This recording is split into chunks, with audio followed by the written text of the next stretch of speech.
ప్రముఖ యువ హీరో రాజ్ తరుణ్ అలాగే అతని ప్రేయసి లావణ్య వ్యవహారం రోజుకో మలుపు తిరుగుతూ ఉంది.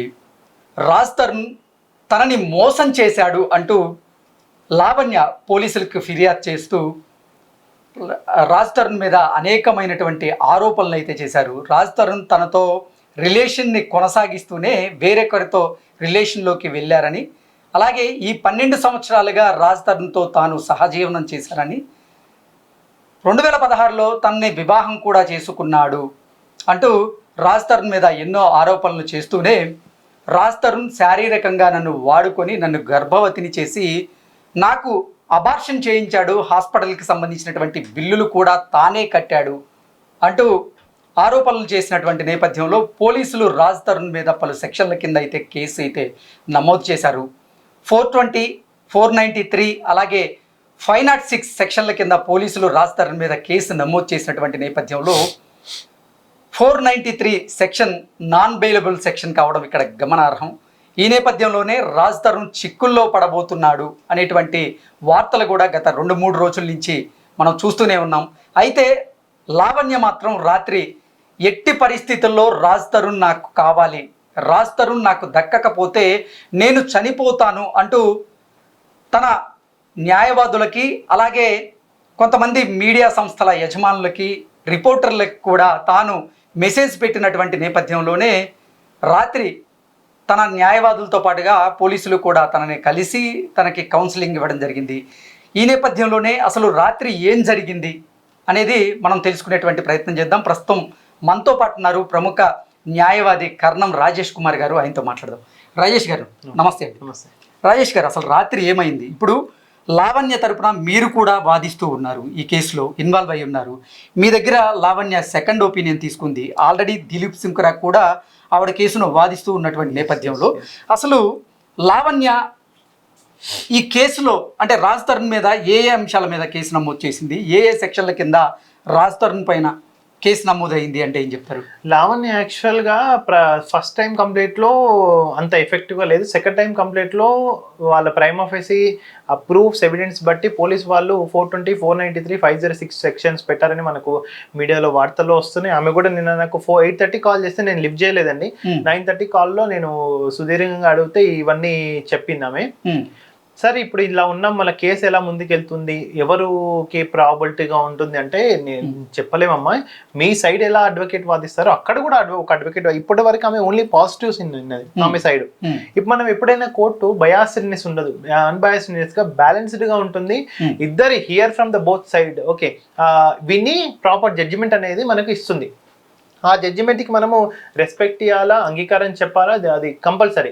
ఈయనకు కూడా ఒకవేళ ఆయన అక్యూజ్డ్ అంటే ఈయనకి కూడా ఒక అడ్వకేట్ పెట్టుకునే అవకాశం ఉంటుందని చెప్పాను. ఆయనకు లీగల్గా ఏమేమి ఆప్షన్స్ ఉంటుందని ఆమె ఓపెన్గా అడిగింది. నేను కూడా యాంటిసిపేటరీ బెయిల్ ఉంటుంది, యాక్చువల్గా ఆప్షన్ ఉంటుందండి. ఆయన అబ్స్కాండింగ్లోని ఆయన కానీ వాళ్ళ పేరెంట్స్ కానీ యాంటిసిపేటరీ బెయిల్ వకాలత్ పెట్టి వేసుకోవచ్చు. ఒకవేళ కన్సిడరేషన్ ఆఫ్ ద మెరిట్స్ ఉంటే యాంటిసిపేటరీ బెయిల్ రావచ్చు. ఒకవేళ రాకపోయినా రిమాండ్కి అయితే ఉంటుంది. తర్వాత బెయిల్ అప్లికేషన్స్ అనేది ఉంటుంది. ఆ బెయిల్లో కూడా 1, 2, 3, 4 నెంబర్ ఆఫ్ బెయిల్స్ కూడా వేసుకోవచ్చు ఛార్జ్షీట్ 1 లోపు.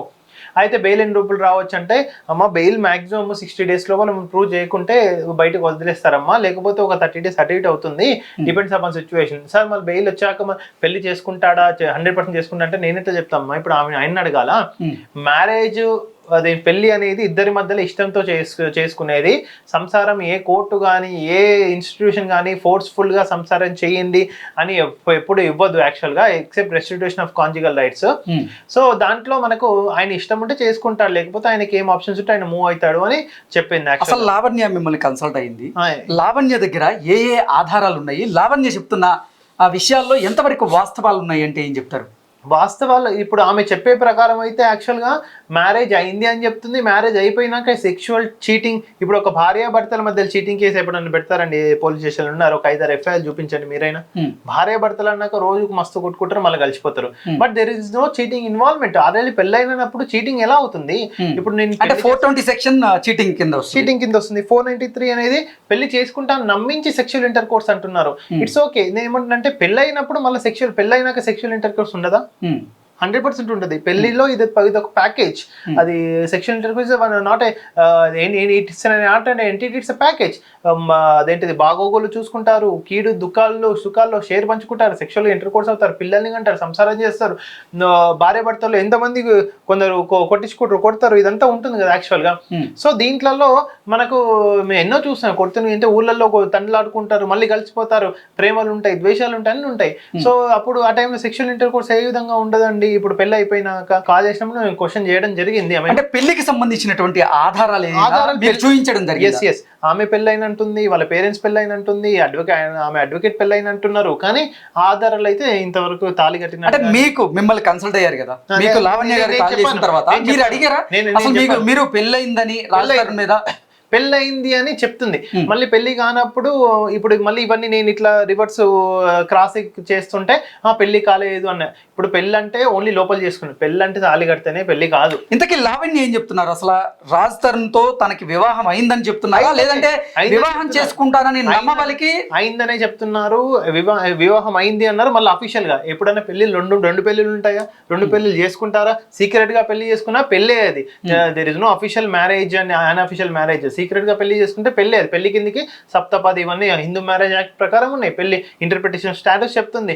పెళ్లి అంటే తాళి కట్టడమే కాదు, గుళ్ళోకి వెళ్ళి దైవం దగ్గరికి వెళ్ళి నేను నమ్మకంగా నీకు పెట్టుతున్నాను, నువ్వు నా భాగస్వామి అంటే పెళ్లి అయినట్టే. అది దండలు మార్చుకోవాల్సిన అవసరం లేదు, 7 అడుగులు నడుస్తే పెళ్లి అంతే అది.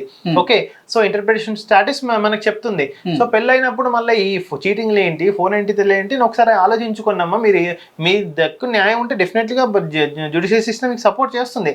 బట్ చూసుకొని ఒకసారి where you are going, how we are going, plan of approach ఏంటి, మీకు కావాల్సింది ఏంటి, అల్టిమేట్ ఏమి అంటే నాకు ఫస్ట్ పెళ్లి కావాలి.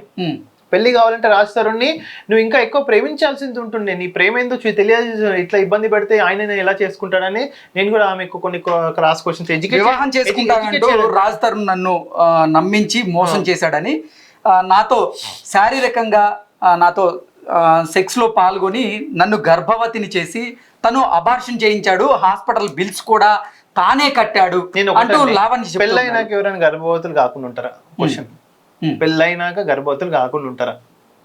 పెళ్ళైనాక మాక్సిమం డిఫరెంట్, ఇప్పుడు ఇన్ఫర్టిలిటీ ప్రాబ్లం ఉంటే తప్ప గర్భవతులు కాకుండా ఉంటారా? ఇప్పుడు పెళ్ళైందన్నారు, గర్భవతి అన్నారు, ఇవన్నీ కూడా అంటే ఆలోచించుకున్నామని చెప్పాను ఆమెకు. నేనేమన్నంటే I'm not telling she is wrong. ఇవన్నీ ఆలోచించుకోండి, మీరు ఎగ్జామిన్ చేసుకోండి what you are talking and what you. అంటే ఇప్పుడు పెళ్ళయింది అన్నారు, మళ్ళీ గర్భవతి అన్నారు, పెళ్ళి అయితే గర్భవతి కారా? అంటే బలవంతంగా రాజ్ తరుణ్ లావణ్యకి ఇప్పుడు పెళ్ళైనాక కూడా బలవంతంగా సెక్స్ చేశారంటే దెర్ ఇస్ మ్యారిటల్ రేప్ కిందకి వస్తుంది. But it's not rape. Marital rape వేరు, రేప్ వేరే, రేప్ సెక్షన్ వేరు, మ్యారిటల్ రేప్ వేరు. సో ఇవంటే రాజేష్ గారు నేను అడుగుతుంది ఏంటంటే క్లుప్తంగా, అసలు లావణ్య మీకు ఏం చెప్పారు? రాజ్ తరుణ్ తనతో బలవంతంగా అబార్షన్ చేయించుకున్నారా? అబార్షన్ విషయం వచ్చింది కానీ బలవంతంగా అయిందా, ఇద్దరు మ్యూచువల్ గా అయిందా, డాక్టర్ సమక్షంలో అయిందా అని అయితే నాకు డీటెయిల్ గా చెప్పలేదు. ఓకే, ఒకవేళ నిజంగా రాజ్ తరుణ్ గనక లావణ్యకి అబార్షన్ చేయించుంటే 317 సెక్షన్ గానీ లేదా 370లో అబార్షన్ ఇది ఇల్లీగల్ కాదండి. Actual abortion is also legal before 3 months 4 months. అవన్నీ కూడా రీసెంట్ గా honourable justice for the state of Telangana కూడా అబార్షన్ 5 months అబార్షన్ కూడా లీగల్. అంటే అంటే బలవంతంగా అబార్షన్ కనుక చేయిస్తే ఏ సెక్షన్ నమోదైంది? బలవంతంగా సెక్షన్ అబార్షన్ అయితే యాజ్ పర్ అప్రాప్రియేట్ లా ఇప్పుడు హస్బెండ్ సంతకం ఉండాలా, doctor conservation one professional doctor సంతకం ఉండాలి, ఇంకొక 2 ప్రొఫెషనల్ సంతకాలు ఉండాలి. అవన్నీ లేకపోతే మాత్రం అసలు డాక్టర్స్ అబార్షన్ చేయరు. మరి రాజ్ తరుణ్ లావణ్యకి అబార్షన్ చేయించారు అంటూ లావణ్య చెప్తున్నటువంటి నేపథ్యంలో తన భర్తగా రాజ్ తరుణ్ లావణ్యకి అబార్షన్ చేసేటప్పుడు సంతకం పెట్టారా అంటే ఏం చెప్తారు? అది నేను అవన్నీ అడగలేదు. అవన్నీ నేను అదే అంటున్నా. ఇప్పుడు అబార్షన్ ఉంటే అవన్నీ డీటెయిల్స్ ఉంటే మనకు లీగల్ గా మనం మాట్లాడొచ్చు. ఏ సెక్షన్ పడుతుంది, ఎట్లా పడుతుంది, ఎప్పుడు పడుతుంది, ఆ కాజెస్ ఏంటి, ప్రైమ్ ఆఫీస్ ఏంటి, దాన్ని బట్టి మన సెక్షన్స్. అబార్షన్ చేసిన అంటే నువ్వు చేయించుకున్నావు అబార్షన్, ఎన్ని వారాలకు చేసిండు, 3 months ప్రెగ్నెన్సీ చేసిన, 4 months, అవన్నీ కూడా చెప్పాల్సి వస్తుంది. Based on that only will decide the sections actual గా. ఓకే, అసలు లావణ్య పోలీసులకి ఏం చెప్పింది? పోలీసులు ఎందుకు 420 అలాగే 493 అండ్ 506 సెక్షన్ల కింద కేసు నమోదు చేశారు. సెకండ్ కంప్లైంట్ లో ఇవన్నీ ఆధారాలు చూపిస్తే పోలీస్ వాళ్ళు ఆ సెక్షన్స్ పెట్టారని చెప్పారు. But it's okay. దాని తర్వాత వాళ్ళ ఫాదర్ కి అదేంటిది మాట్లాడితే నాకు ఒకసారి చెప్పండి సార్ అంటే, డెఫినెట్లీ అమ్మ నేను న్యాయం ఎటుంటే అటు సపోర్ట్ చేద్దాము, మీరు అట్లని కాదు, మీరు మీ సైడ్ ఉన్నా మేము ఏ సైడ్ ఉన్నా మేము అందిస్తాం, మీరు నాకు అదేంటిది నన్ను అడిగితే నేను డెఫినెట్ గా మీకు ముందుకు వస్తానని చెప్పాను. సడన్ గా 3 hours కి నేను చనిపోతున్నాను అదంతా పెట్టేవరకు నాకు కూడా భయం అయింది యాక్చువల్ గా. మీకు పెట్టారా లావణ్య గారు? నేను రాజ్ తరుణ్ లేని జీవితం నేను గడపలేను అంటూ మీకు మెసేజ్ పెట్టారా? మెసేజ్ వచ్చింది కాబట్టి నేను ఇమీడియట్ గా డయల్ 100 కి కాల్ చేసిన. డయల్ 100 కి కాల్ చేసి పోలీస్ వాళ్ళని అరెస్ట్ చేసి, నార్త్ సింగ్ పోలీస్ వాళ్ళని కూడా అలర్ట్ చేసి లొకేషన్ ట్రాక్ చేపించేసి. ఓకే, మీరు వెళ్ళారా సంఘటన స్థలానికి? నేను ఇప్పుడు ఆడ వెళ్తే 1 hour డ్యూరేషన్. ఆ టైంలో ఏమైతుందో నాకేం తెలుస్తుంది? నేను చాకచక్యంతో టెక్నాలజీ నమ్ముకొని, పోలీస్ డిపార్ట్మెంట్ నమ్ముకొని, తెలంగాణ ప్రభుత్వాన్ని, తెలంగాణ పోలీస్ డిపార్ట్మెంట్ కృతజ్ఞతలు, అభినందనలు, కంగ్రాచులేషన్స్. ఈ టైంలో నిజంగా ఒక మనం ప్రాణాన్ని అయితే కాపాడుకుందని చెప్పొచ్చు. ఓకే, అసలు లావణ్య మీకు ఏమని మెసేజ్ పెట్టారు? ఇదిగో హాయ్, ఫస్ట్ ఏమో నేను వెళ్ళిపోతున్నాను, I'm done with the life and done with this world. And next ఒక 4 times కాల్ చేసినాక మళ్ళీ ఒక మెసేజ్ వచ్చింది, 16 message, hi everyone, so and so is responsible for death అనేది ఎక్సెట్రా ఎక్సెట్రా అని వచ్చింది. ఇది నేను ఇంకా ఆ మెసేజ్ కూడా చదవలే, but crux of the issue going for the death అనేది అర్థమైంది. So had taken as per appropriately immediate reaction by calling dial 100.